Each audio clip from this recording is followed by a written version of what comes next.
Hello everyone. आप सबका स्वागत है मेरे यूट्यूब चैनल लीलर्न आइडिया में। आज का जो हमारा टॉपिक है DRDO CEPTAM 10 fitter theory mock test number 23। तो इसके पहले भी हमने 1 से लेकर 22 तक के मॉक टेस्ट जो पूरे इंपॉर्टेंट क्वेश्चन सॉल्व करके दिया है, जो मेरे चैनल पर चेक कर सकते हैं। फिर इस पार्ट के डिस्क्रिप्शन में भी आपको पार्ट के लिंक मिल जाएगा, वहाँ से भी चेक कर सकते हैं। और जितने भी हम क्वेश्चन सॉल्व करते हैं हर एक पार्ट के पीडीएफ भी आपको डिस्क्रिप्शन में लिंक के तौर पर मिल जाता है, वहाँ से भी चेक कर सकते हैं। और इसी तरह के रेगुलर क्लास के लिए मेरे चैनल को सब्सक्राइब करके बेल आइकन को दबाएं ताकि मेरे वीडियो की नोटिफिकेशन आपको टाइम पर मिलती रहे। स्टार्ट करते हैं। आज का जो हमारा टॉपिक है डीआरडीओ सबटर्म 10 fitter theory mock test number 23। पहला क्वेश्चन है where is the jockey pulley to be fitted. Jockey pulley को कहाँ फिट किया जाता है, यही क्वेश्चन में पूछा है। इसके लिए पहला ऑप्शन है नियर ड्राइवर पुली, मतलब ड्राइवर पुली के पास, या फिर दूसरा ड्रिवन पुली के पास, या फिर तीसरा ऑप्शन है बिटवीन ड्राइवर एंड ड्रिवन पुली, मतलब ड्राइवर और ड्रिवन दोनों पुली के बीच में, या फिर चौथा ऑप्शन है ऑन द ड्राइवन पुली, मतलब ड्राइवन पुली के ऊपर ही फिट किया जाता है। तो जैसे क्वेश्चन में पूछा गया था कि जॉकी पुली को कहाँ फिट किया जाता है, तो इसका आंसर है option number A near driver pulley, मतलब ड्राइवर पुली के पास जॉकी पुली को फिट किया जाता है। और जॉकी पुली को फिट किस लिए किया जाता है, बेल्ट की टेंशन को बढ़ाने के लिए। Next question, what is the name of the part mark x. तो यहाँ पर आप देख सकते हैं स्क्रीन पर आपको एक बेल ड्राइव का डायग्राम दिखाया गया है, और इसमें जो एक्स के रूप में दिखाया गया इस पार्ट का नाम क्या है, यही क्वेश्चन में पूछा है। इसके लिए पहला ऑप्शन है ड्राइवर पुली, दूसरा ड्रिवन पुली, तीसरा जॉकी पुली और चौथा स्टेप पुली। तो जैसे क्वेश्चन में पूछा गया था कि स्क्रीन पर दिखाए गए एक्स के रूप में पार्ट का नाम क्या है, तो इसके आंसर है option number C jockey pulley. Next question, what is the name of the gear. तो स्क्रीन पर आपको एक गियर का डायग्राम दिखाया गया है, इस गियर का नाम क्या है, यही क्वेश्चन में पूछा है। इसके लिए पहला ऑप्शन है मीटर गियर, दूसरा बीबल गियर, तीसरा स्पर गियर, चौथा हेरिकबन गियर। तो जैसे क्वेश्चन में पूछा गया था कि स्क्रीन पर दिखाए गए गियर का नाम क्या है, तो इस गियर का नाम है option number D herringbone gear. Next question, what is the distance of the rivet from the edge of the metal. धातु के किनारे से रिवेट की दूरी कितनी होती है, यही क्वेश्चन में पूछा है। तो इसके लिए पहला ऑप्शन है 2D, दूसरा 1.5D, तीसरा 1D, चौथा है 1.5D।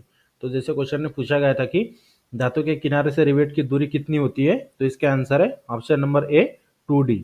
Next question, what is the nominal included angle of V weld.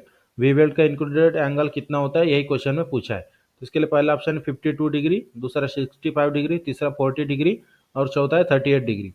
तो जैसे कोई भी पुली के ऊपर वी बेल्ट यूज किया जाता है, तो उसका जो वी बेल्ट का जो वी शेप का आकार होता है, उसका जो एंगल होता है, वही एंगल कितना होता है, यही क्वेश्चन में पूछा गया था। तो इसका आंसर है option number C 40 degree. Next question, और इसी तरह के रेगुलर क्लास के लिए मेरे चैनल को सब्सक्राइब करके बेल आइकन को दबाएं ताकि मेरे वीडियो की नोटिफिकेशन आपको टाइम पर मिलते रहे। छठवां नंबर के क्वेश्चन में पूछा गया कि what is the types of पुली। तो स्क्रीन पर आपको एक पुली का डायग्राम दिखाया गया है, तो इस पुली का नाम क्या है, यही क्वेश्चन में पूछा है। इसके लिए पहला ऑप्शन है वी ग्रू पुली, दूसरा फ्लैट पुली, तीसरा फास्ट एंड लूज पुली और चौथा स्टेप पुली। तो जैसे यहाँ पर आप देख सकते हैं स्क्रीन पर जो पुली है, इस पुली का नाम है option number B flat pulley. Next question, this tool is use to bring the plate closely together after inserting the rivet in the hole. Hole में रिवेट को बिठाने के बाद प्लेटों को एक साथ लाने के लिए किस टूल का उपयोग किया जाता है, यही क्वेश्चन में पूछा है। इसके लिए पहला ऑप्शन है ड्रिफ्ट, दूसरा डॉली, तीसरा रिवेट सेट और चौथा है कॉल्किंग टूल। तो जैसे क्वेश्चन में पूछा गया था कि होल में रिवेट को बिठाने के बाद प्लेटों को एक साथ लाने के लिए किस टूल का उपयोग किया जाता है, तो इसका आंसर है option number C rivet set. Next question, which gear change rotary movement into linear movement. कौन सा गियर है जो रोटरी मूवमेंट को लीनियर मूवमेंट में कन्वर्ट करता है, यही क्वेश्चन में पूछा है। तो इसके लिए पहला ऑप्शन है रैक एंड पिनियन गियर, दूसरा हाइपर्ड गियर, तीसरा हेरिकबन गियर और चौथा है worm shaft and worm gear. तो जैसे क्वेश्चन में पूछा गया था कि रोटरी मोशन को लीनियर मोशन में कन्वर्ट करने के लिए कौन से गियर का उपयोग किया जाता है, तो इसका आंसर है option number A rack and pinion. Next question, which pulley can transmit the power to shaft at different height and variable distance। जैसे क्वेश्चन में पूछा गया है कि कौन सी पुली शाफ्ट को अलग अलग ऊंचाई और अलग अलग दूरी पर पावर ट्रांसमिट कर सकती है, तो इसके लिए पहला ऑप्शन है वी ग्रुप पुली, दूसरा फ्लैट पुली, तीसरा रोप पुली और चौथा फास्ट एंड लूज पुली। तो जैसे क्वेश्चन में पूछा गया था कि कौन सी पुली शाफ्ट को अलग अलग ऊंचाई और अलग अलग दूरी पर पावर ट्रांसमिट कर सकती है? तो इसका आंसर है option number C, rope pulley. Next question, which types of belt fastener is used on heavy duty machine? Heavy duty मशीनों पर किस प्रकार के बेल्ट फास्टनर का उपयोग किया जाता है, जो क्वेश्चन में पूछा है। इसके लिए पहला option crescent plate belt fastener, दूसरा लैग्लेरे टाइप बेल्ट फास्टनर, तीसरा वायर टाइप बेल्ट फास्टनर और चौथा है जैक्सन टाइप बेल्ट फास्टनर। तो जैसे क्वेश्चन में पूछा गया है कि हैवी ड्यूटी मशीनों पर किस प्रकार के बेल्ट फास्टनर का उपयोग किया जाता है, तो इसका आंसर है option number C, wire type belt fastener. Next question, which coupling will have self disengaging provision? किस कपलिंग में सेल्फ डिसएंगेज का प्रावधान होता है, यही क्वेश्चन में पूछा गया है। तो इसके लिए पहला ऑप्शन है क्लैम्प कपलिंग, दूसरा स्लिप टाइप कपलिंग, तीसरा यूनिवर्सल कपलिंग, चौथा प्लेट कपलिंग। तो जैसे क्वेश्चन में पूछा गया था कि किस कपलिंग में सेल्फ डिसएंगेज का प्रावधान होता है, तो इसका आंसर है option number B, slip type coupling. Next question, where the clamp coupling is used? Clamp coupling का उपयोग कहाँ किया जाता है, यही क्वेश्चन में पूछा है। इसके लिए पहला ऑप्शन है यूज्ड इन बॉयलर इंडस्ट्री, मतलब बॉयलर इंडस्ट्री में यूज किया जाता है, या फिर used in flywheel and rolling mills, मतलब फ्लाईबिल या फिर रोलिंग मिल में यूज करते हैं। फिर तीसरा ऑप्शन है यूज्ड इन ऑटोमोबाइल व्हीकल, मतलब ऑटोमोबाइल व्हीकल में यूज करते हैं। या फिर चौथा ऑप्शन है used on line shaft in textile mills, मतलब लाइन वर्क या फिर टेक्सटाइल मिल्स में यूज करते हैं। तो जैसे क्वेश्चन में पूछा गया था कि क्लैम्प कपलिंग का उपयोग कहाँ किया जाता है, तो इसका आंसर है option number D, used in line shaft in textile mills, मतलब कपड़ा मिलों में या फिर लाइन शाफ्ट पर प्रयुक्त किया जाता है। Next question, where is the universal coupling use? Universal coupling कहाँ पर उपयोग किया जाता है? तो इसके लिए पहला ऑप्शन है यूज्ड इन ऑटोमोबाइल व्हीकल, मतलब ऑटोमोबाइल व्हीकल में यूज करते हैं, या फिर लिनियर शाफ्ट टेक्सटाइल मिल्स में, या फिर तीसरा option used in steel rolling mill, या फिर चौथा ऑप्शन है use in oil refined pipeline. तो जैसे क्वेश्चन में पूछा गया था कि यूनिवर्सल कपलिंग कहाँ पर उपयोग किया जाता है, तो इसका आंसर है option number A, automobile vehicle में यूनिवर्सल कपलिंग का उपयोग किया जाता है। Next question, which belt is used if the distance between the shaft is too short? यदि शाफ्टों के बीच की दूरी बहुत कम हो तो उस समय कौन से बेल्ट का उपयोग किया जाता है? इसके लिए पहला ऑप्शन है फ्लैट बेल्ट, दूसरा लिंक बेल्ट, तीसरा बेल्ट वी बेल्ट और चौथा रिप बेल्ट। तो जैसे क्वेश्चन में पूछा गया था कि यदि शाफ्टों के बीच की दूरी बहुत कम होता है तो उस समय कौन से बेल्ट का उपयोग किया जाता है, तो इसका आंसर है option number C, V belt. Next question, where the wire type belt fastener is used? Wire type belt fastener का उपयोग कहाँ किया जाता है, यही क्वेश्चन में पूछा है। इसके लिए पहला ऑप्शन है यूज्ड ऑन हेवी मशीन, दूसरा ऑप्शन है used on medium duty machine, तीसरा ऑप्शन है used on light duty machine और चौथा option used for industrial purpose only.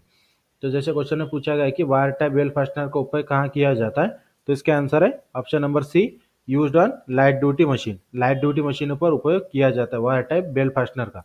Next question, how does the tension of the belt between two fixed pulley adjust? दो fix pulley के बीच belt का तनाव किस प्रकार समायोजित किया जाता है, यही क्वेश्चन में पूछा है।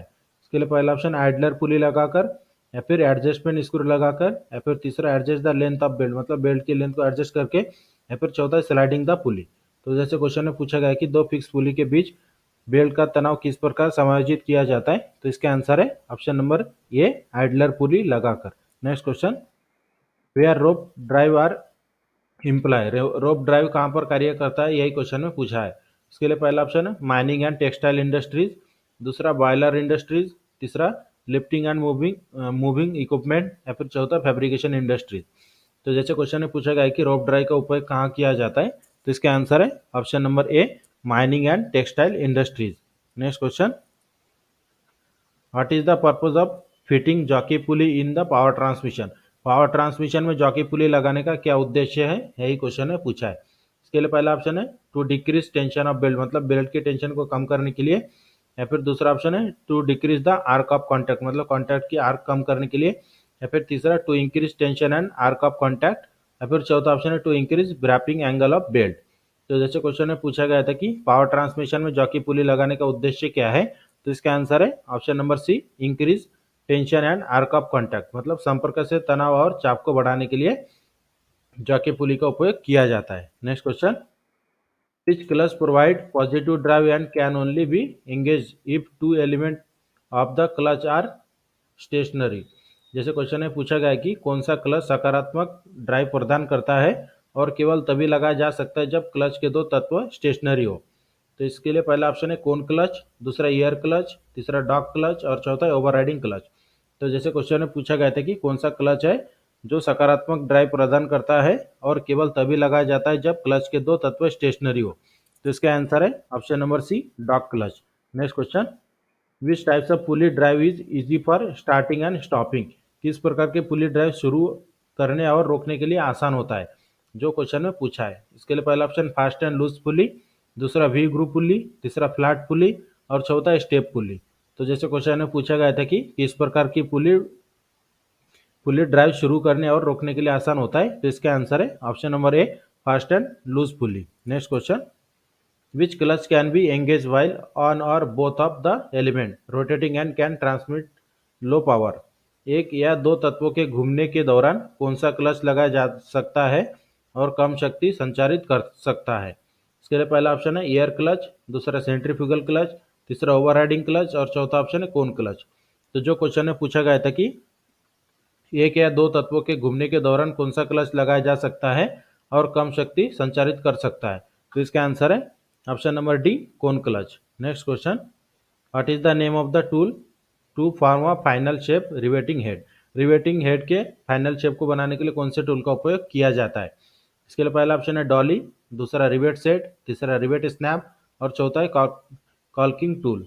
तो जैसे क्वेश्चन में पूछा गया कि रिवेट के हेड का अंतिम आकार देने के लिए कौन से टूल का उपयोग किया जाता है, तो इसके आंसर है option number C, rivet snap. Next question, which tool is closing down the edge of the plate and head of rivet to from metal to metal joint? जैसे क्वेश्चन में पूछा गया कि कौन सा टूल है जो धातु से धातु को जोड़ने के लिए प्लेटों के किनारों और रिवेट के सिरों को बंद कर रहा है।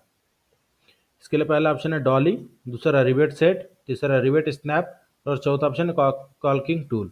तो जैसे क्वेश्चन में पूछा गया है कि कौन सा टूल है जो धातु से धातु जोड़ने के लिए प्लेटों के किनारों और रिवेट के सिरों को बंद कर सकता है, तो इसका आंसर है option number D, caulking tool.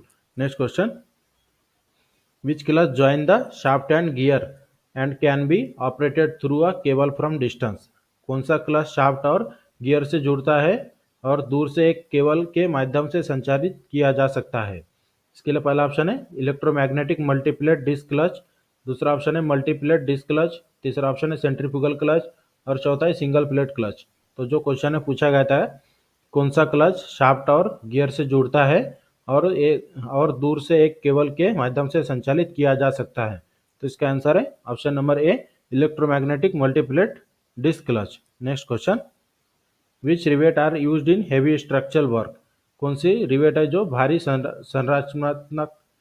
संरचनात्मक कार्यों के लिए उपयोग किया जाता है? तो इसके लिए पहला ऑप्शन है पैन हेड रिवेट, दूसरा है स्नैप हेड रिवेट, तीसरा काउंटर संग रिवेट, चौथा है conical head rivet.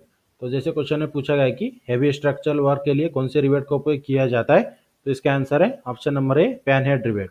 Next question, what is the name of tool use to support the snap head rivet? Snap head rivet को सपोर्ट करने के लिए कौन से टूल का उपयोग किया जाता है? तो इसके लिए पहला ऑप्शन है डॉली, दूसरा ड्रिफ्ट, तीसरा रिवेट सेट, चौथा है रिवेट स्नैप। जो क्वेश्चन में पूछा गया है कि रिवेट हेड को सपोर्ट करने के लिए कौन से टूल का उपयोग किया जाता है, तो इसका आंसर है option number A, Dolly. Next question, what is the name of the tool mark x in riveting? जो आपको स्क्रीन पर एक रिवेटिंग का डायग्राम दिखाया गया है, इसमें जो एक्स के रूप में इस टूल को उपयोग किया गया है, तो इस टूल का नाम क्या है, यही क्वेश्चन में पूछा है। इसके लिए पहला ऑप्शन है डॉली, दूसरा रिवेट सेट, तीसरा फुलरिंग टूल और चौथा है कॉल्किंग द टूल। तो जो क्वेश्चन में पूछा गया था कि स्क्रीन पर दिखाए गए रिवेटिंग में जो एक्स के रूप में टूल को दिखाया गया है, तो इस टूल का नाम क्या है? तो इस टूल का नाम है option number C, fullering tool. Next question, which rivet are used for fastening light part, thin plate, leather, plastic etc? जैसे क्वेश्चन ने पूछा है कि हल्के पार्ट, पतली प्लेट और चमड़े, प्लास्टिक आदि को बंधन के लिए किस रिवेट का उपयोग किया जाता है? इसके लिए पहला ऑप्शन है कॉनिकल हेड रिवेट, दूसरा काउंटर संग हेड रिवेट, तीसरा स्नैप हेड रिवेट और चौथा है बफ्रिकेटेड हेड रिवेट। तो जो क्वेश्चन में पूछा गया है कि हल्के पार्टों को या फिर पतले प्लेट, चमड़ा, प्लास्टिक आदि को बंधन के लिए किस रिवेट का उपयोग किया जाता है, तो इसका आंसर है option number D, bifurcated rivet. Next question, how to improve the gripping property of the belt? Belt की ग्रिपिंग प्रॉपर्टी कैसे सुधार सकते हैं, यही क्वेश्चन में पूछा गया है। इसके लिए पहला ऑप्शन है अप्लाइड टैलो और पावर्ड रेजिन और inner face to face of belt, दूसरा ऑप्शन है increase the tension by jockey pulley, तीसरा ऑप्शन है reduce the distance between the pulley, और चौथा option increase the distance between the pulley.